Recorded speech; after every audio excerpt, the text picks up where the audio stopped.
আসসালামু আলাইকুম। আমি আরেকটি মজার রেসিপি নিয়ে হাজির হলাম। আজকে আমার রেসিপিটির নাম হচ্ছে পাতা শাক ভাজি। তো দেখতে পাচ্ছেন আমি একটি ডেকচিতে সয়াবিন তেল দিয়ে দিলাম। খুবই মজাদার এই শাক ভাজিটা, গরম ভাতের সাথে খেতে খুবই ভালো লাগে।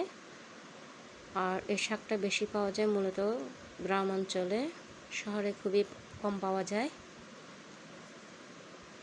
খুবই লোভনীয় একটি শাক এটি, এবং ছোট বড় সবাই পছন্দ করে থাকে। আশা করি আপনাদেরও ভালো লাগবে।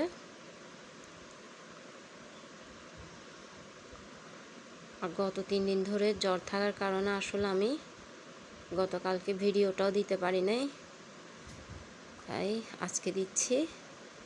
সবাই আমার জন্য দোয়া করবেন যাতে আমি পুরোপুরি সুস্থ হয়ে যেতে পারি এবং আপনাদের সামনে নতুন নতুন ভিডিও নিয়ে আসতে পারি।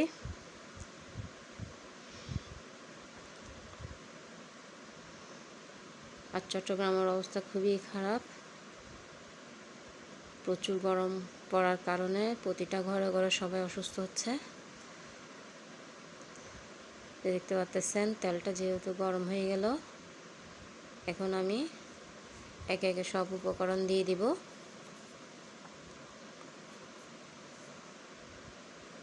দেখতে পাচ্ছেন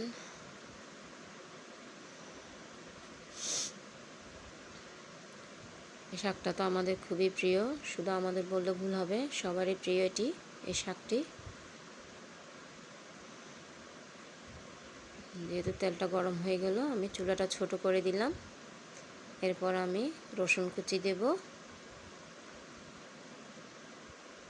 দেখতে পাচ্ছেন রসুন কুচিটা দিয়ে দিলাম। এরপর পেঁয়াজ কুচি দেব। আর এই শাক ভাজির মধ্যে রসুন কুচি এবং পেঁয়াজ কুচিটা একটু বেশি লাগবে। এরকম শাক ভাজি থাকলে কিন্তু কোনো সবজি লাগবে না ভাত খাওয়ার সময়। দেখতে পাচ্ছেন আমি স্বাদ মতো লবণটাও দিয়ে দিলাম। কাঁচামরিচ ভেঙে দিচ্ছি, একটু নেড়ে চেড়ে দিচ্ছি। দেখতে পাচ্ছেন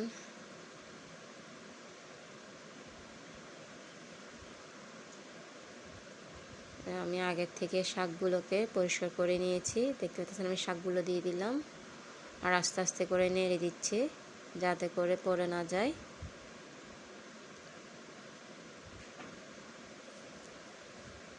দেখতে পাচ্ছেন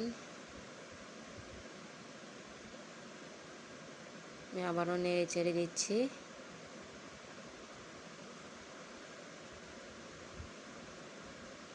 খুবই মজাদার শাকটি। তো দেখতে পাচ্ছেন মাশাআল্লাহ তৈরি হয়ে গেল আমার কাঁটা শাক ভাজি। আশা করি আপনাদেরও ভালো লাগবে। অবশ্যই এইভাবে একবার হলেও তৈরি করে দেখবেন। তো দেখার জন্য সবাইকে ধন্যবাদ।